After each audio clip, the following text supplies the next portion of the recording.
Good morning, students. I hope you all are good. Today we are going to start a new topic which is differentiation. अब differentiation है क्या और इसे समझना क्यों जरूरी है, वो बहुत ही इंपॉर्टेंट है आपके लिए फिजिक्स के तौर पर, बिकॉज अभी हमने कोऑर्डिनेट ज्योमेट्री को फिनिश किया है और आप सभी लोग जानते हैं कि कोऑर्डिनेट ज्योमेट्री जो है उसका बहुत ज्यादा यूटिलाइजेशन है अपनी फिजिक्स के अंदर। अब अपन बात करते हैं डिफरेंशिएशन की।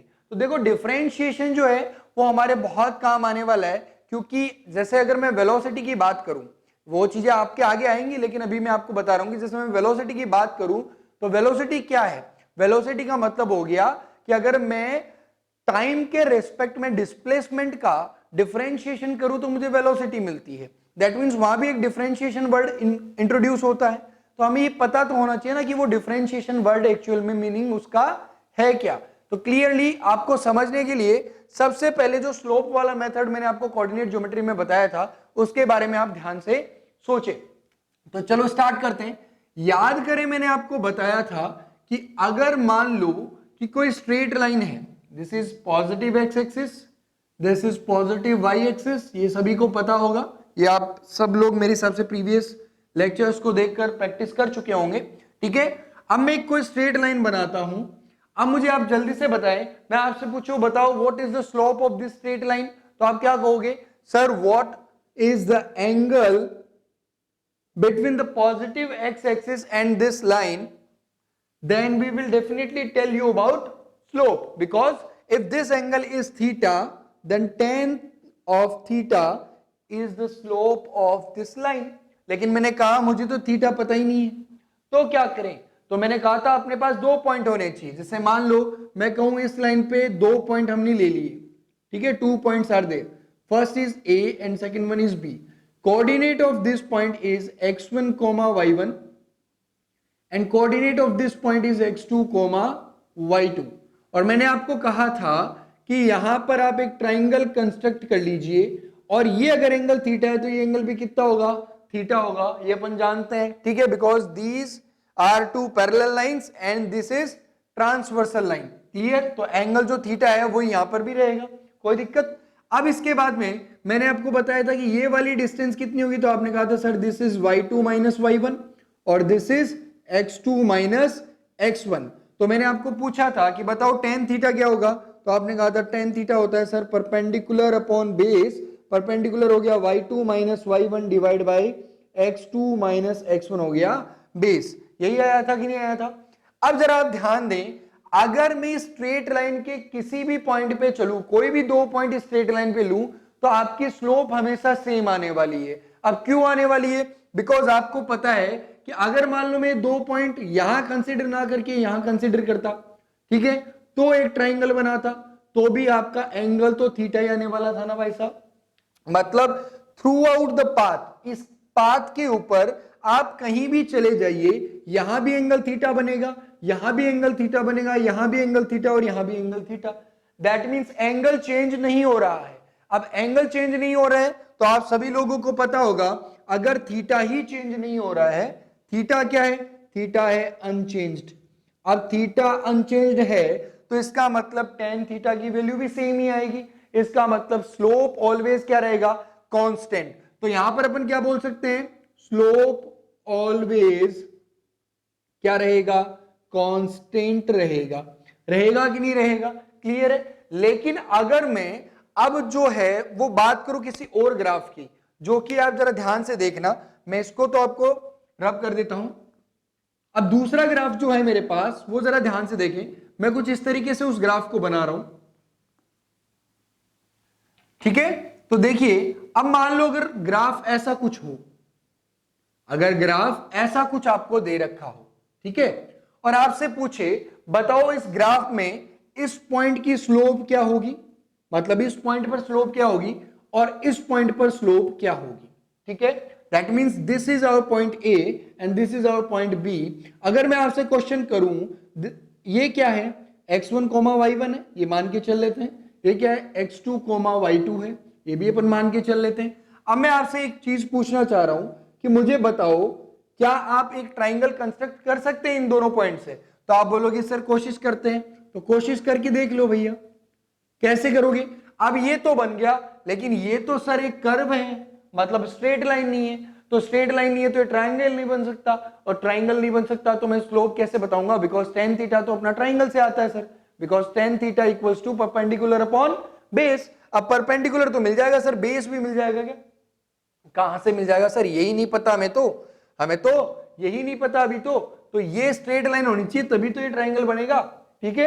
अब जरा ध्यान दो, अब मैं आपसे एक बात पूछ रहा हूं कि अगर मान लो मैं इस पॉइंट पर एक टेंजेंट खींचूं, टेंजेंट का मतलब मैं आपको बता चुका हूं कि उस पॉइंट से बिल्कुल टच होकर जाती हुई क्या होती है, लाइन होती है। तो अगर मैं मान लो यहां पर एक टेंजेंट खींचता हूं, तो इस पॉइंट पर मैंने एक टेंजेंट खींच दी, ओके, एक टेंजेंट ड्रॉ कर दी मैंने इस पॉइंट पे। अब ये जो टेंजेंट है इस पॉजिटिव एक्स एक्सिस को यहां पर कट कर रही है, तो एंगल मान लेते हैं θ1 बना रही होगी, क्या बना रही होगी, θ1, कोई दिक्कत। अब मैं एक काम करूं, मैं इस पॉइंट पर भी एक टेंजेंट खींचना चाहता हूं, बी पॉइंट पे भी, तो मैं जब बी पॉइंट पर कोई टेंजेंट खींचूंगा तो कुछ वो टेंजेंट इस तरीके से आएगी, आएगी कि नहीं आएगी। अब मैं बोल दूं कि ये वाला जो एंगल है वो है θ2, दैट मींस इस पॉइंट पर जो टेंजेंट है उसने एंगल बनाया θ1, इस पॉइंट पर जो टेंजेंट है उसने एंगल बनाया θ2। तो आप खुद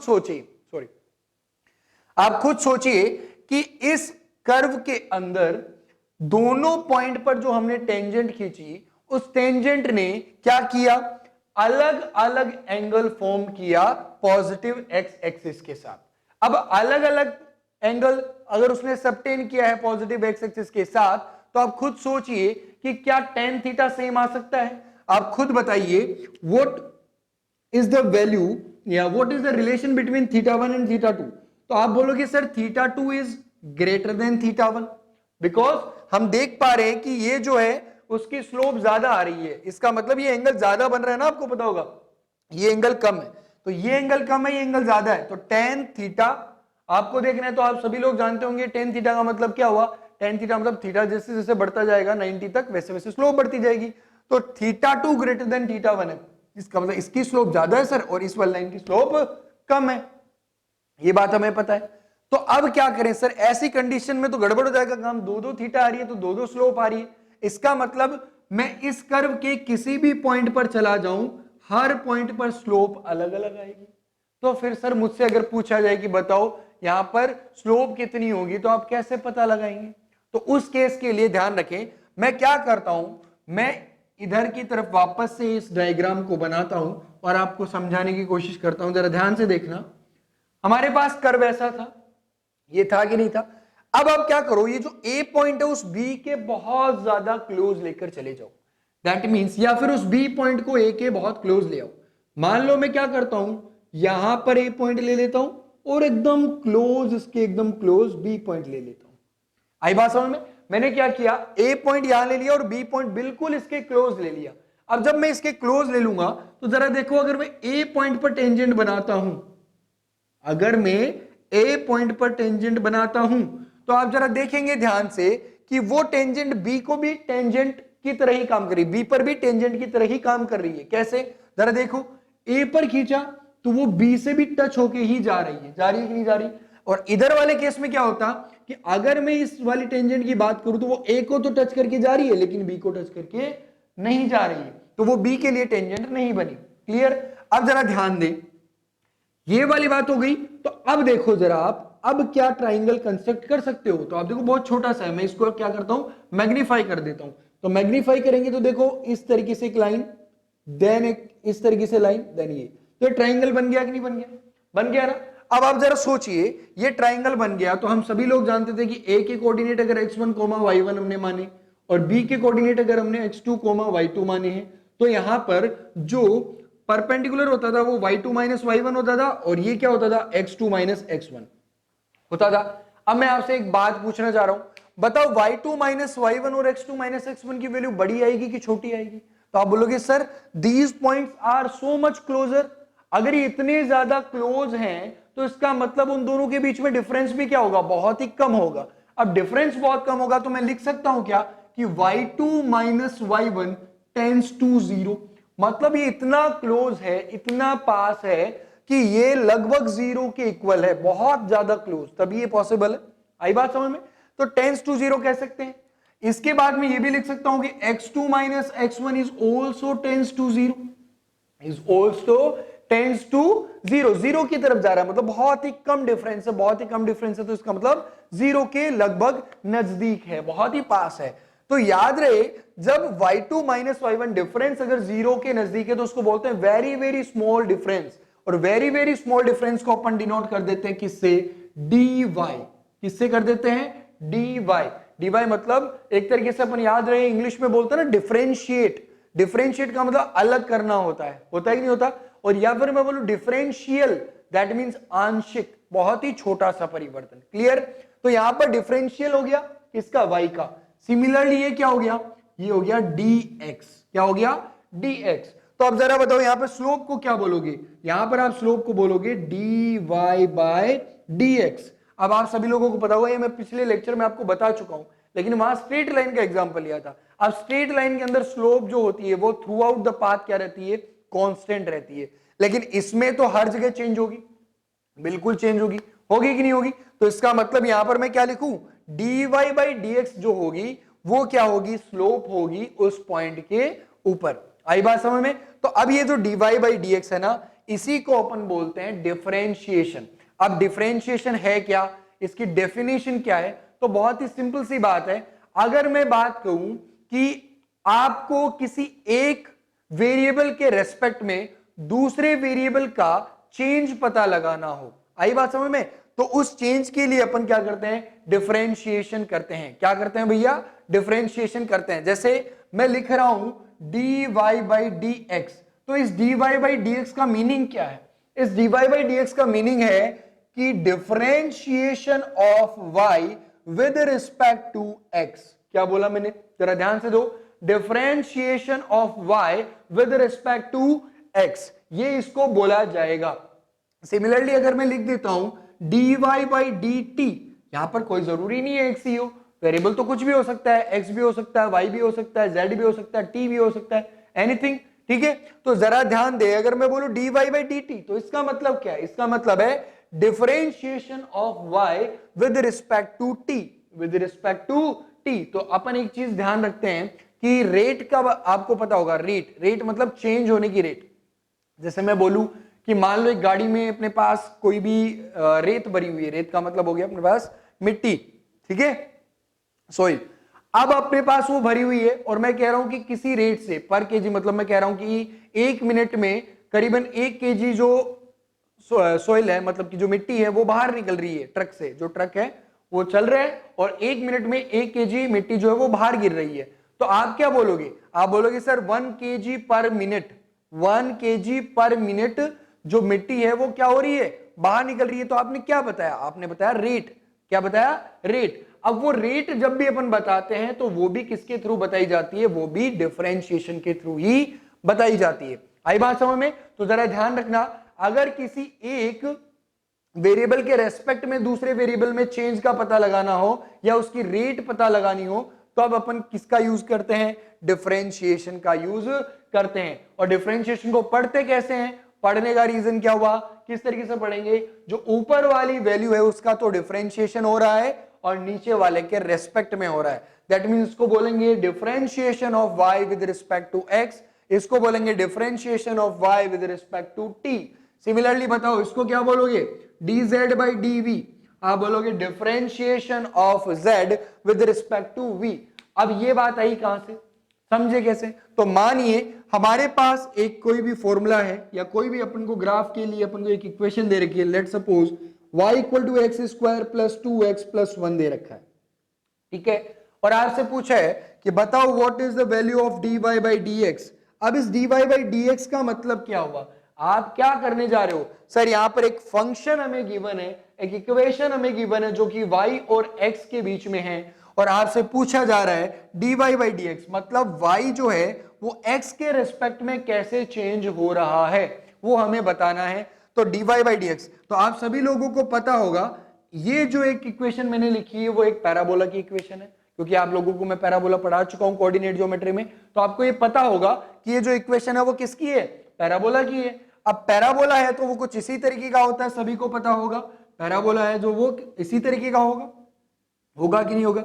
अब उसका वर्टेक्स कुछ भी हो सकता है इसके अकॉर्डिंग, ठीक है, तो वर्टेक्स कुछ भी हो सकता है। तो देखो पैराबोला भी तो कुछ ऐसा ही केस है जिसमें हर जगह पर स्लोप क्या हो रही होगी, अलग अलग आ रही होगी। देखो यहाँ थीटा अलग है, यहाँ पर थीटा अलग होगा, होगा कि नहीं होगा। क्लियर है बात। तो इसका मतलब इस केस में भी अपन अगर स्लोप निकालना चाहें किसी भी पॉइंट पर, तो उस पॉइंट के लिए हमें dy बाई डी एक्स पता होना चाहिए। आई बात समझ में। तो डिफरेंशिएशन के बारे में आपको बेसिक जानकारी समझ में आई कि डिफरेंशिएशन करना क्या होता है। डिफरेंशिएशन का मतलब होता है आप क्या कर रहे हैं, रेट निकाल रहे हैं किसी भी वेरिएबल की चेंज की, तो और वो भी किसी दूसरे वेरिएबल के रेस्पेक्ट में, ठीक है। आई बात समझ में। तो डिफरेंशिएशन समझ में आया सभी के। अभी तक बेसिक जो बातें मैंने आपको बताई कि स्लोप से रिलेटेड है, लेकिन किस तरीके के कर्व में, जब जो अपनी स्लोप है वो कांस्टेंट नहीं हो। तो हमारे पास एक इंपॉर्टेंट पॉइंट आया कि इस बात में जो स्लोप है वो क्या नहीं है, स्लोप इज नॉट कांस्टेंट। अब स्लोप कांस्टेंट नहीं है तो कैसे पता लगाएंगे, इसके ग्राफ की जो इक्वेशन होगी वो ग्राफ की इक्वेशन का अपन डिफरेंशिएशन कर देंगे, और डिफरेंशिएशन करने के बाद में जिस पॉइंट पर अपन को स्लोप चाहिए वो पॉइंट उस इक्वेशन में पुट आउट कर देंगे, तो हमें क्या मिल जाएगा, स्लोप मिल जाएगी उस रेस्पेक्टिव पॉइंट की। आई बात समझ में। अब देखो बाकी चीजें इसकी जो डिफरेंशिएशन की है वो मैथ्स की हैं, जो कि अपन इतनी डीपर लेवल में जाकर नहीं पढ़ेंगे, वरना तो मैथ पढ़ना और फिजिक्स पढ़ना बराबर की बात हो गई। क्लियर। तो अपन अब कुछ इंपॉर्टेंट बातें कर लेते हैं जो डिफरेंशिएशन से रिलेटेड है, और वो क्या है वो जरा ध्यान से देखें। अपन को कुछ फॉर्मूले रटने हैं, रटने का मतलब याद रखने पड़ेंगे, कोई भी दूसरा उपाय नहीं है। क्यों, क्योंकि सिंपल सी बात है, फिजिक्स के अंदर आपको फर्स्ट फॉर्मूला ऑफ डिफरेंशिएशन नहीं बताया जाता है, जो कि आप मैथ्स के अंदर पढ़ते हैं, और मैथ्स के अंदर वो आपको डिराइव कराए जाते हैं कि ये फॉर्मूले कैसे आते हैं। लेकिन अपन को यहाँ डिराइव करने का मतलब नहीं बनता है, क्योंकि अपन फिजिक्स पढ़ रहे हैं ना कि मैथ। तो अपन उन फॉर्मूलों को कोशिश करेंगे कि याद कर लें, और बहुत ही जल्दी याद हो जाएंगे, कोई दिक्कत नहीं आएगी। क्यों, क्योंकि आप अगर मेहनत करेंगे तो 100% आपको ये बहुत ही इजी लगेंगे। क्लियर। तो सबसे पहली बात करते हैं अपन डिफरेंशिएशन के फॉर्मूलाज की। तो अपन बात करेंगे, ठीक है, फॉर्मूला की बात करते हैं। तो सबसे पहली बात करेंगे नंबर 1 फॉर्मूला, जो कि सभी को पता होना अनिवार्य है, मतलब कि बहुत ज्यादा जरूरी है। वो क्या है, अगर मैं बात करूं कि आपको लिखा हुआ मिल जाए y equal to x to the power n। यहां पर देखो मैं जितने भी फॉर्मूले आपको लिखवा रहा हूं वो y और x के बीच में लिखवा रहा हूं, ठीक है।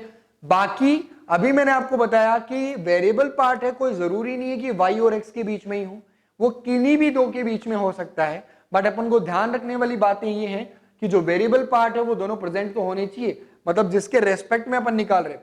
अभी मैं आपको एग्जांपल देके बताऊंगा तो आपको क्लियर हो जाएगा सब कुछ। पहला फॉर्मूला हमारे पास आता है y is equal to x to the power n। देखो जैसे जैसे मैं फॉर्मूला बताऊंगा वैसे वैसे आपको एग्जांपल बताऊंगा, ताकि आपके क्लियरिटी आती जाएगी कि किस तरीके से अपन फॉर्मूले को यूज में लेंगे, ठीक है। तो इसका फॉर्मूला अगर मैं बोलूं कि what is the value of dy by dx, अब सभी लोग dy बाई dx के बारे में जानते हैं। dy बाई dx का मतलब है differentiation of y with respect to x। Note down कर लेना इस लाइन को, कि अगर इसको बोला जाए तो कैसे बोलेंगे, differentiation of y with respect to x। आई बात समझ में। चलो अब बात करते हैं इसका फॉर्मूला। तो जब y equal to x to the power n लिखा हुआ हो तो आप क्या करना, इस n को तो आगे ले आना और x की जो पावर है उसमें से 1 माइनस कर देना। That means n into x to the power n minus 1, मतलब कि जितनी भी पावर यहां लिखी हुई है उसको आगे ले आओ और उसकी एक कम पावर को उसके ऊपर लगा दो। जैसे एग्जाम्पल साथ साथ इधर करते रहते हैं। तो एग्जाम्पल की बात करें तो मैं बोलूं कि if y equal to x square then what is the value of dy by dx। तो आप क्या कहोगे, सर ये मुझे दिख रहा है x to the power n की तरह, और यहां पर n की जगह पर मुझे 2 दिख रहा है सर, तो what is the formula of dy by dx। तो आप बोलोगे sir n into x to the power n minus 1 होता है। क्यों, if y equal to x to the power n तो dy बाई dx का फॉर्मूला क्या होता है, यही तो होता है, यही पढ़ा है हमने। तो यहां पर n की जगह पे कितना है 2, तो आपके पास आ गया 2 x to the power 2 minus 1, then answer is 2 into x, 2 into x. तो यहां पर अपने पास आ जाएगा dy बाई dx कितना हो गया 2x आ गया। इजी और नॉट? ये बात क्लियर हो गई। चले आगे एक और एग्जांपल लेते हैं। चलो एक और एग्जांपल लेते हैं। तो वो क्या है, मैं बोलूं कि बताओ y equal to 4x cube लिखा हुआ है, y equal to 4x cube लिखा हुआ है। आपसे पूछा बताओ डिफरेंशिएशन मतलब कि what is the value of dy by dx, तो आप क्या बोलोगे? सर कोई दिक्कत वाली बात नहीं है। पहली बात तो यहां ध्यान दे, ये जो कांस्टेंट है ना उसका कोई फर्क पड़ने वाला नहीं है। क्यों? क्योंकि कांस्टेंट की बात अपन सीधी सी बात जानते हैं कि यहां पर ये 4 मल्टीप्लाई बाई एक्स क्यूब लिखा हुआ है और यहां ये जो 4 है वो तो कांस्टेंट है, मतलब इसका तो कोई इसके रेस्पेक्ट में मतलब वेरिएबल है ही नहीं ना। मतलब मैं कहूं y के अंदर ये जो 4 है वो x के साथ चेंज हो रहा है क्या? नहीं हो रहा ना। दैट मीन्स ये कांस्टेंट वैल्यू है। और याद रहे जब ये मल्टीपल में है तभी अपन इसको क्या कर सकते हैं, डायरेक्ट बाहर ले सकते हैं। अगर ये प्लस में है तो इसका खुद का डिफरेंशिएशन 0 होता है, जो कि अभी मैं आपको बताऊंगा। क्लियर? चलो तो 4 जो है कांस्टेंट वो बाहर रखेंगे। x क्यूब जो है, अब आप बताओ x क्यूब का क्या होगा? Sir x to the power n की तरह दिख रहा है, तो n तो बाहर आ जाता है और उसकी पावर 1 कम होकर आ जाती है। तो 3 में से 1 कम हुआ तो 2 आया कि नहीं आया? आया। तो इसका आंसर कितना हो गया? आप बोलोगे sir dy by d x is equal to 12x square. आया कि नहीं आया? क्या एकदम इजी था ये फॉर्मूला यूज करना? था कि नहीं था? अब यहां पर कोई जरूरी नहीं है कि यही चीज है, ये तो स्टैंडर्ड फॉर्मूला है, इसलिए मैं x और y की टर्म में लिख रहा हूं। मैं आपसे पूछूं बताओ, आपको क्वेश्चन में दे रखा है z is equal to t की पावर 3/2, ये दे रखा है t टू द पावर 3/2, और आपसे पूछा बताओ what is the value of dz by dt, what is the value of dz by dt। तो अब जरा सोच के बताइए, आप सोच के बताइए कि क्या सही लिखा हुआ है? बिल्कुल सही। कैसे? सर z और t में फंक्शन है और हमें पूछा है dz बाई dt, मतलब दोनों जो अवेलेबल है उन्हीं के बीच में तो पूछा है, तो अपने लिए बहुत ही आसान होगा ये तो निकालना। कैसे बोलेंगे? कैसे इसको? Sir differentiation of z with respect to t, तो यहां पर जो x था उसकी जगह कौन आ गया? t, जो y था उसकी जगह कौन आ गया? z। इसका मतलब वो है तो बात dy बाई dx जैसी। अब यहां पर सर y होता था, यहां x होता था, तो ये भी तो क्या बन गया? y इक्वल टू एक्स की पावर n की तरह ही बन गया। बन गया कि नहीं बन गया? बस उसमें y की जगह z काम कर रहा है, तो z इक्वल टू t की पावर n, और फॉर्मूला वापस से वही लगा देना है। क्या क्या लगाएंगे? n इंटू टी की पावर n माइनस 1। तो यहां से क्या होगा? n की जगह पे 3/2 है, तो 3/2 आगे आ जाएगा, t की पावर 3/2 माइनस 1, 3/2 में से 1 गया तो कितना बचा? 1/2। Answer is 3/2 t to the power 1/2। अब आप सभी लोग जानते होंगे किसी की भी पावर 1/2 होती है तो उसका मतलब होता है उसका स्क्वायर रूट, तो इसको ऐसे भी लिखा जा सकता है 3/2 स्क्वायर रूट ऑफ t। लिखा जा सकता है कि नहीं लिखा जा सकता?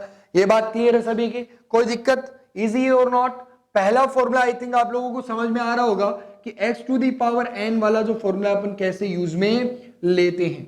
आई बात समझ में? ठीक है, तो एग्जांपल में साथ साथ दे रहा हूं, वो इसीलिए दे रहा हूं ताकि आपके कोई भी प्रॉब्लम ना आए। ठीक है, चलो एक और एग्जांपल लेते हैं जो कि बहुत ही काम की चीज है अपने लिए। क्या है? जरा ध्यान से देखिए, y equal to t cube, और मैं आपसे पूछ रहा हूं what is the value of dy by dx। आपसे क्वेश्चन पूछा गया what is the value of dy by dx, and question में गिवन है y equal to t cube, और आपसे पूछा गया बताओ dy बाई dx की वैल्यू। इतने में आपके दिमाग की घंटी एकदम बज गई और पूछा आपने सर यहां पर x तो कहीं है ही नहीं, कैसे? देखो सर यहां तो y equal to t cube लिखा हुआ है, दैट मीन्स फंक्शन जो है वो y और t में डिफाइन है, और आप हमें बोल रहे हो कि x के रेस्पेक्ट में बताओ, तो कैसे बताएंगे? तो भैया यही मैं आपको बताना चाह रहा था कि अगर फंक्शन इन दोनों के बीच में डिफाइन है तो x के रेस्पेक्ट में ये वाली चीज किसकी तरह काम करेगी? कांस्टेंट की तरह काम करेगी, क्योंकि उसको मतलब ही नहीं है, क्योंकि ये जो t है और ये जो x है वो एक दूसरे से इंडिपेंडेंट है। एक दूसरे से इंडिपेंडेंट है तो मतलब ये किसकी तरह काम करेगा? इसके लिए कांस्टेंट की तरह काम करेगा। किसकी तरह? कांस्टेंट की तरह। और कांस्टेंट का जो डिफरेंशिएशन होता है वो कितना होता है? 0। तो आंसर इज 0। तो हमारे पास एक बात ध्यान रखनी है, सेकंड फॉर्मूला क्या आ रहा है? वो आ रहा है if y is equal to any constant, अगर कोई भी कांस्टेंट लिखा हुआ हो, लेट सपोज मान लो इक्वल टू c लिखा हुआ है, तो जो dy बाई dx होगा, जो dy बाई dx होगा वो कितना होगा, वो हमेशा याद रखना जीरो होगा। कितना होगा, zero. dy by dx if y equal to constant है तो जीरो। अब आप बोलोगे सर केवल dy बाई dx ही जीरो हो गया, नहीं, y इक्वल टू कॉन्स्टेंट लिखा है, दैट मीन्स कोई भी ऐसी चीज ले लो, dy बाई dx ले लो, dy बाई dz ले लो, dy बाई dt ले लो, कुछ भी ले लो, सब कुछ चीजें जीरो ही होगी। कांस्टेंट का डिफरेंशिएशन ऑलवेज जीरो होता है। क्लियर। जैसे मैं आपसे क्वेश्चन करूं, एग्जांपल ले लेते हैं, बताओ अगर मैं पूछूं y इज इक्वल टू 2, तो बताओ dy बाई dt कितना होगा, आप बोलोगे सर जीरो होगा, because y equal to constant, और कांस्टेंट का डिफरेंशिएशन क्या होता है, जीरो। मैं बोलूं बताओ y is equal to 5 by 2, मैं बोलूं y is equal to 5 by 2 और आपसे पूछूं बताओ dy बाई dx की वैल्यू, आप बोलोगे sir zero, because y equal to constant लिखा हुआ है सर, और कांस्टेंट का डिफरेंशिएशन कितना होता है, जीरो होता है। आई बात समझ में। तो क्लियर, दूसरा फॉर्मूला दिमाग में फिट हुआ। ये भी ध्यान रखना कि कौन वेरिएबल है, कौन वेरिएबल नहीं है। कौन वेरिएबल नहीं है तो वो किसकी तरह एक्ट करेगा, और अगर वो कांस्टेंट की तरह एक्ट करता है तो उसका डिफरेंशिएशन कितना होता है, जीरो होता है। क्लियर, आई बात समझ में। किसी के कोई दिक्कत अभी तक, क्लियर हुआ ना। चले आगे। अब अपने पास फॉर्मूला नंबर 3, अपने पास फॉर्मूला नंबर 3 आता है, और फॉर्मूला नंबर 3 क्या है, बहुत ही सिंपल सा फॉर्मूला है, और वो क्या है जरा देखिए, डी वाई, अगर y की वैल्यू, अगर अपन बात करें ट्रिग्नोमेट्रिक फंक्शंस की जो अपन ने पढ़े थे ना ट्रिग्नोमेट्री में, उनकी बात करें, तो y इक्वल टू अगर आपके लिखा हुआ है साइन x, क्या लिखा हुआ है, साइन x। अब आप बोलोगे सर साइन x कहां से आ गया, हमने तो साइन थीटा पढ़ा था, साइन a पढ़ा था, तो मैंने आपको वहां बताया था, याद होगा, कि कुछ भी हो सकता है ना एंगल, तो x y z थीटा कुछ भी, अगले की मर्जी है ना, वो कुछ भी डिनोट करे। अपने को तो लिखने से मतलब है कि यहां पर ये साइन क्या है, ट्रिग्नोमेट्रिक फंक्शन है, और x क्या है, उसका एंगल है। क्लियर। और आपसे पूछा कि बताओ dy बाई dx क्या होगा, तो बहुत ही सिंपल सा फॉर्मूला याद रखना है, साइन x का होता है cos x। साइन x का डिफरेंशिएशन क्या होता है, cos x। रिमेंबर करो, 3 बार बोलो इसको फटाफट, dy by dx of sine x, sorry, differentiation of sine x is equal to cos x, differentiation of sine x is equal to cos x। ठीक है। अब इसके बाद में देखो, फोर्थ फॉर्मूला जो आता है वो आता है y इक्वल टू, अगर cos x लिखा हुआ है तो उसका डिफरेंशिएशन अगर आपसे पूछ ले तो आप बोलोगे sir minus sine x, minus sine x. कैसे, आप जरा ध्यान दे, अगर आपको बोला गया है कि डिफरेंशिएशन ऑफ cos x, तो आपको क्या याद रखना है, माइनस साइन एक्स। यहां पर देखो, आप ऐसे मान के चले, याद रखना है दिमाग में, साइन अच्छा है cos बुरा है, मतलब s वाली चीज आएगी तो पॉजिटिव, c वाली चीज आएगी तो नेगेटिव। ठीक है, और ये दिमाग में फिट कर लो, ट्रिक नहीं है वैसे, बिल्कुल आपको याद रखना। मैंने पहले कहा है, इसका डेरिवेशन अगर करना है तो ये सब चीजें अपन कहां पढ़ेंगे, मैथ्स के अंदर पढ़ेंगे, अपन को यहाँ पर इनको रिमेंबर करना है। तो रिमेंबर करने के लिए दिमाग में जो भी ट्रिक आपकी फिट बैठती हो उसको लगा लीजिए और याद कर लीजिए। तो differentiation of sine x is equal to cos x and differentiation of cos x is equal to minus sine x. Next, fifth formula अपने पास आता है, अगर y इक्वल टू लिखा हुआ है 10x, अगर y इक्वल टू क्या लिखा हुआ है 10x, तो इसका डिफरेंशिएशन होता है, वो होता है sec स्क्वायर x। क्या होता है, sec स्क्वायर x। ये फॉर्मूला भी फिट कर लेना है, if y equal to 10x then differentiation of 10x is equal to sec square x। आई बात समझ में। Again formula number 6, formula number 6 हमारे लिए क्या है, y इक्वल टू, अगर हमारे पास लिखा हुआ है sec x, क्या लिखा हुआ है, सॉरी sec x से पहले अपने पास cot x आएगा, cot x। अगर cot x आ गया तो उस जगह पे आपको बहुत ही सिंपल सा फॉर्मूला याद रखना है, dy बाई dx जो होगा वो होगा sir minus of cosec square x, minus of cosec square x। बहुत ही सिंपल है, tan का sec स्क्वायर x तो cot का cosec square x, but cosec वाला नेगेटिव। देखो s आया तो पॉजिटिव, c आया तो नेगेटिव। ठीक है, ये अपने आप दिमाग में फिट कर लेना, जैसी भी आपको ट्रिक याद रहे। सेवेंथ फॉर्मूला हमारे पास आएगा, वो आएगा y equal to sec x। अगर sec x आ गया तो देखो फिर से s आ रहा है, मतलब पॉजिटिव, दिमाग में फिट कर लो। तो dy by dx is equal to होगा sec x multiply by 10x, sec x into 10x। ये इसका डिफरेंशिएशन होता है, किसका, sec x का। अभी बहुत से एग्जांपल करेंगे, ये तो फॉर्मूले अपन को दिमाग में फिट रखने। 8th फॉर्मूला हमारे पास आता है y is equal to sec x के बाद कौन बच गया भैया, cosec x बच गया। तो अगर मैं बोलूं what is the value of dy by dx, तो आप बोलोगे सर c आ गया नेगेटिव, अपने आप दिमाग में आ जाना चाहिए, और इसका होगा cosec x into cot x, cosec x into cot x। बहुत ही सिंपल सा फॉर्मूला था, कोई दिक्कत? तो सभी ट्रिग्नोमेट्रिक फंक्शंस के फॉर्मूले आपको दिमाग में फिट हो गए क्या, कि y इक्वल टू एक्स की पावर n का करेंगे तो क्या होंगे, एक बार रिपीट कर दो फटाफट से, y इक्वल टू एक्स की power n, n into x की power n minus 1, y equal to constant, differentiation of constant equal to 0, ठीक है। फिर अपन ने बोला sin x का differentiation cos x, cos x का डिफरेंशिएशन माइनस sin x, फिर अपन ने बात की tan x का डिफरेंशिएशन sec स्क्वायर x, फिर मैंने बोला cot x का डिफरेंशिएशन, तो आपने बोला माइनस cosec स्क्वायर x, फिर बोले sec x का डिफरेंशिएशन, तो आप बोलोगे sec x tan x, and cosec x का क्या होगा, minus cosec x cot x। Clear?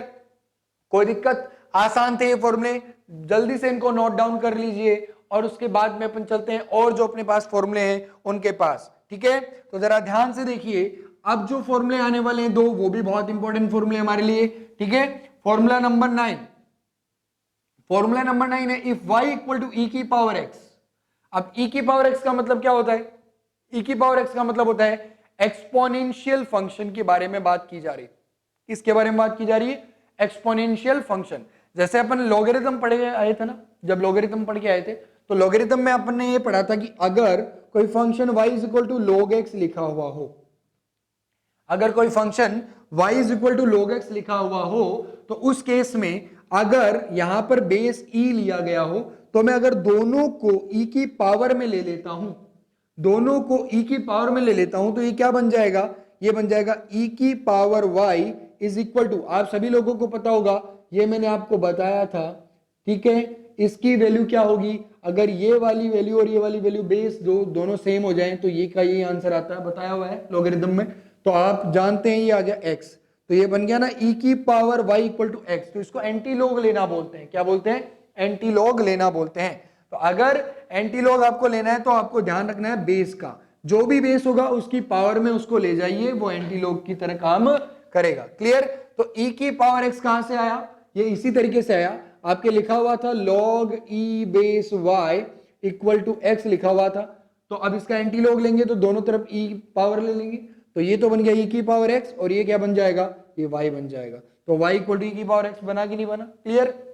चलो आगे देखते हैं। तो अगर e की पावर x का डिफरेंशिएशन निकालना है तो बहुत ही सिंपल है, आपको याद रखने की कोई जरूरत ही नहीं है, सर e की पावर x का e की पावर x ही होता है, e की पावर x का e की पावर x ही होता है। ये बात सिंपली दिमाग में फिट कर लीजिए, डिफरेंशिएशन ऑफ e की power x is equal to e की पावर x होता है। अगेन एक और इंपॉर्टेंट फॉर्मूला आ गया, वो आ गया सर अगर e की पावर x ना होता, अगर e की पावर x ना होता, ये होता a की power x, where a is a constant value, a constant value. अब ये जो कांस्टेंट वैल्यू है आपको पता होना चाहिए कि 0 होगा तो कोई मतलब वाली बात नहीं है, तो ये जो वैल्यू है वो कोई भी कांस्टेंट हो सकती है, 1 2 3 4 5 6 ऐसे, ठीक है। तो अपन बात करें अगर ये फॉर्मूला हो तो उस केस में अपन बोलेंगे dy by dx is equal to होता है a की power x log e base a, मतलब कि a बेस e, अगर बोले तो a बेस e। पढ़ना बताया था ना कि log वाले टर्म को कैसे पढ़ते हैं, log of a at base e। Clear? तो ये फॉर्मूला आपके लिए बहुत काम का है, और इसी फॉर्मूले से आप इसको भी डिराइव कर सकते हैं, बिकॉज आपको मैंने बताया था e का मतलब तो 2.7 ही तो है तो वो भी एक कांस्टेंट वैल्यू हुई। क्लियर? तो a की पावर x की जगह अगर आप ध्यान दें यहां पर e की पावर x लिख दे, यही फॉर्मूला लगाएं तो आप देखो डिराइव कर सकते हैं, dy by dx is equal to e की power x log of e base. अब a की जगह पे देखो क्या लिखा हुआ है, e तो लिखा हुआ है, तो log e बेस e। अब आप मुझे ये बताओ इसकी वैल्यू कितनी होती है, सर बेस और लिखा हुआ नंबर अगर दोनों सेम हो जाए, मतलब जो आर्ग्यूमेंट हमने दिया है log के अंदर और जो बेस है वो दोनों सेम हो जाए, तो इसकी वैल्यू कितनी हो जाती है 1, तो 1 इंटू e की पावर x कितना आएगा, आप बोलोगे सर e की पावर x ही आएगा। तो देख लो प्रूव हो गया कि अगर e की पावर x है तो e की पावर x का डिफरेंशिएशन e की पावर x ही होता है। और अगर a की पावर x है तो a की पावर x का डिफरेंशिएशन क्या होता है, वो होता है a की power x log e base a। याद रहेंगे, सभी लोगों के याद रहेंगे कि नहीं रहेंगे फॉर्मूले? ये दोनों फॉर्मूले बहुत ही इंपॉर्टेंट है और दोनों फॉर्मूले हमारे दिमाग में फिट होना बहुत जरूरी है। आई बात समझ में? कोई दिक्कत किसी के? ये सारे फॉर्मूले आप नोट डाउन कर लीजिए और ध्यान रहे कि ये फॉर्मूले अपने दिमाग में फिट होने चाहिए। बहुत सारे अभी तो और भी चीजें आने वाली हैं जो डिफरेंशिएशन की बहुत काम आएगी हमारे, तो ये फॉर्मूले एक बार दिमाग में फिट कर लीजिए फटाफट। दिमाग में आपको हर हालत में फिट कर लेने हैं ताकि आपको कभी भी डिफरेंशिएशन की जरूरत पड़े तो ये फॉर्मूले कभी भी आप आसानी से बता सकें। अभी अपन बहुत सारी चीजों के बारे में आगे के जो लेक्चर्स होंगे उनमें डिस्कस करेंगे, जैसे चेन रूल के बारे में, अलजेब्रा डिफरेंशिएशन के अंदर जैसे अगर दो नंबर ऐड कर रखे हैं, मतलब कि दो सब अपने पास क्या बोल सकते हैं उनको, दो अपने पास कोई एक्सप्रेशन दिए हुए हैं, दोनों को ऐड कर रखा है और फिर उनका डिफरेंशिएशन पूछा है या सब्ट्रैक्ट कर रखा है उनका, डिवीजन वालों का या मल्टीप्लिकेशन वालों का, तो सब कुछ सीखेंगे। बहुत ही सिंपली अपन को दिमाग में फिट हो जाएगा अगर ये सब हमें बेसिक फॉर्मूला जो है वो याद है। अब एक इंपॉर्टेंट फॉर्मूला जो 10 के बाद में 11 नंबर पे आता है वो है आपका y equal to log of x। ठीक है, यहां पर बेस e ले लेते हैं, तो log ऑफ x का क्या होता है जरा ध्यान दें, dy बाई dx वो होता है 1 अपॉन x। क्या होता है? 1 अपॉन x। दिमाग में फिट रखना, differentiation of log x is equal to 1 upon x। Differentiation of log x is equal to 1 upon x, ये भी आपको ध्यान में रखना है। तो ये 11 फॉर्मूला अपने पास है, इनको दिमाग में एक बार फिट कर लीजिए और इनसे रिलेटेड अपन एक बार एग्जांपल्स कर लेते हैं ताकि अपने क्लियरिटी आ जाए। ठीक है, तो चलो ये सब ने नोट डाउन कर लिए होंगे आई थिंक। अब अपन बात करते हैं किसकी, कुछ एग्जांपल्स की जो कि इन फॉर्मूले से रिलेटेड होंगे और अपन बात करेंगे। ओके चलो, तो अपन बात करते हैं some important examples based on these formulas. ठीक है, तो अपन एग्जांपल की बात करते हैं। चलो, तो पहला एग्जांपल लेते हैं। अगर आपसे पूछा गया कि y इज इक्वल टू लिखा हुआ है 6x टू द पावर 1/2। ठीक है, दूसरा एग्जांपल हमें दिया गया है y is equal to 2 to the power x। ठीक है, तीसरा एग्जांपल दे रखा है हमें y is equal to sine of x। अगली बात समझ में, यहां पे 2 लगा देता हूं, 2 साइन x। चौथा अपन को दे रखा है फोर्थ एग्जांपल, वो दे रखा है y is equal to 4 log of x। पांचवा एग्जांपल आपको दे रखा है, वो दे रखा है y is equal to e की पावर 5 e की पावर x।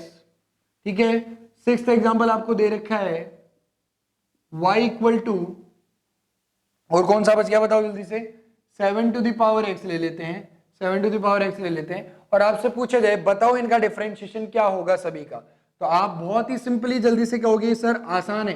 कैसे? फॉर्मूले अगर दिमाग में फिट है तो आसानी से पता लगाएंगे। बताओ पहले का सॉल्यूशन क्या होगा, तो पहला आप बोलोगे सर मुझे ये किस तरीके का दिख रहा है, ये दिख रहा है सर मुझे y equal to 6 to the power 6x to the power 1/2 है ना, तो सर मुझे ये तो पता है कि ये तो कांस्टेंट है और ये मल्टीपल में है तो इसका तो कोई मतलब नहीं है, तो बाहर निकाल लेंगे। ये अपन को x to the power n की तरह दिख रहा है, तो सर n बाहर आ जाता है, x to the power n minus 1 हो जाता है, तो y इक्वल टू कितना हो गया, ये कैंसिल हो गया 3, तो 3x to the power minus 1/2।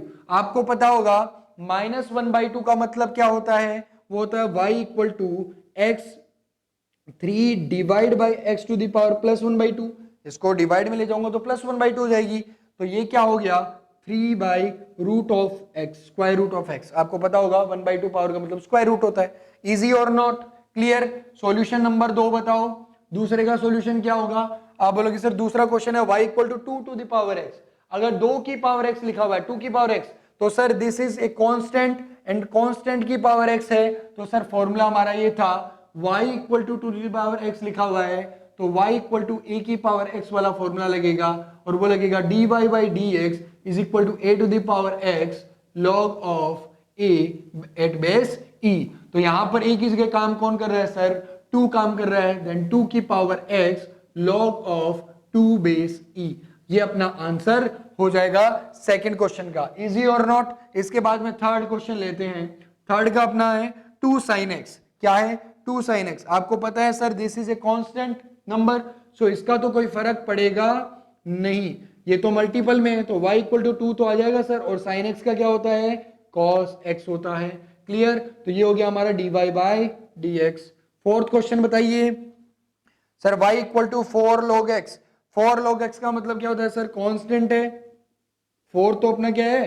Constant है, तो यहां पर 4 तो बाहर रहेगा, log x का सर 1 अपॉन x हो जाएगा, तो answer is 4 by x. Answer is 4 by x. Easy और नॉट? चारों एग्जांपल समझ में आए? तो चारों को कर लिया। अब अपने पास एग्जांपल नंबर 5 देखो। एग्जांपल नंबर 5 क्या कह रहे हैं? एग्जांपल नंबर 5 कह रहे हैं कि अगर अपन बात करें y इक्वल टू क्या दे रखा है? 5 e की पावर x दे रखा है, तो dy बाई dx क्या होगा? आप बोलोगे सर 5 तो कांस्टेंट है, e की पावर x का e की पावर x ही होता है, तो यही हमारा आंसर हो जाएगा। क्लियर? अगेन मैं बोलूं, बताओ 6 नंबर का आंसर क्या होगा? आप बोलोगे sir y equal to 7 to the power x लिखा हुआ है, तो इसका मतलब आप क्या बोलोगे कि सर ये तो a की पावर x जैसा दिख रहा है, तो सिमिलरली dy बाई dx अगर अपन को निकालना है तो वो क्या आएगा? वो आएगा sir a to the power x log of a at base e, then 7 to the power x log of 7 at base e। आ गया कि नहीं आ गया? आसान था। तो ये सारे के सारे एग्जांपल्स आपके क्लियर हो गए कि नहीं हो गए? तो पहली बात, अपना पहला लेक्चर जो डिफरेंशिएशन का है वो इसीलिए इंपॉर्टेंट है कि आपको जितने भी मैंने 11 फॉर्मूलेज वो लिखवाए हैं, जो फॉर्मूलाज लिखवाए हैं, वो सारे के सारे फॉर्मूले आपके दिमाग में फिट हो, ताकि जब अपन आगे बढ़े तो अपन को वो फॉर्मूले बार बार सोचने ना पड़े कि ये फॉर्मूला कहाँ पढ़ाया था, किस जगह पे देखा था। तो आप सभी लोगों का आज का काम यही है कि आप सभी लोग क्या करेंगे, जितने भी फॉर्मूले मैंने आपको बताए हैं वो सारे के सारे फॉर्मूले आप अपने दिमाग में फिट कर लेंगे। आई बात समझ में? क्लियर? और आप कुछ एग्जाम्पल्स घर से कर लेंगे, खुद कोशिश कर लेना, ठीक है? एग्जाम्पल क्या है? जैसे पहला एग्जाम्पल मैं ले लेता हूं, आपसे बोला गया y इक्वल टू लिखा हुआ है 2 रूट एक्स, ठीक है? इसका डिफरेंशिएशन आपको पता लगाना है। दूसरा क्वेश्चन आपको दिया गया है, वो दे रखा है y is equal to 6 divide by root x, ठीक है? उसके बाद में तीसरा एग्जाम्पल आपको दे रखा है y इज इक्वल टू, यहां पर 3 लिखा हुआ है, इसका मतलब आपको पता होगा क्यूब रूट होता है। इसका मतलब क्या होता है? Cube root. और आप सभी लोग जानते भी होंगे क्यूब रूट कैसे लिखा जाता है, मैं बताऊंगा नहीं, ये आपको कल वाले जो नेक्स्ट लेक्चर होगा उसमें आपको मैं बताऊंगा, ठीक है? इसमें भी आपको dy बाई dx याद करना है, तो अपन लिख देते हैं find dy by dx। Clear? ये बात ध्यान रखनी है। फोर्थ एग्जाम्पल ले लेते हैं, y इक्वल टू 3x, ठीक है? फिफ्थ एग्जाम्पल आप जो करके लाएंगे वो करके लाएंगे y is equal to 4 of 10x, ठीक है? अब यहां तक तो ये हो गए x के। अब मैं आपसे एक और क्वेश्चन पूछ रहा हूं, if y is equal to 10 of theta, then what is the value of dy by dx and what is the value of dy by d theta? ये इंपॉर्टेंट क्वेश्चन है, करके दिखाना है। अगर y इक्वल टू 10 थीटा है तो आप मुझे बताएं what is the value of dy by dx and what is the value of dy by d theta. Clear? Similarly एक और क्वेश्चन लीजिए, और वो क्वेश्चन क्या है? अगर दे रखा है z is equal to x to the power 3/2, 3/2 नहीं ले रहे, 7/3 ले रहे, ठीक है? और यहां पर आपके पास है 7/3। देन आपसे पूछा गया है, बताओ what is the value of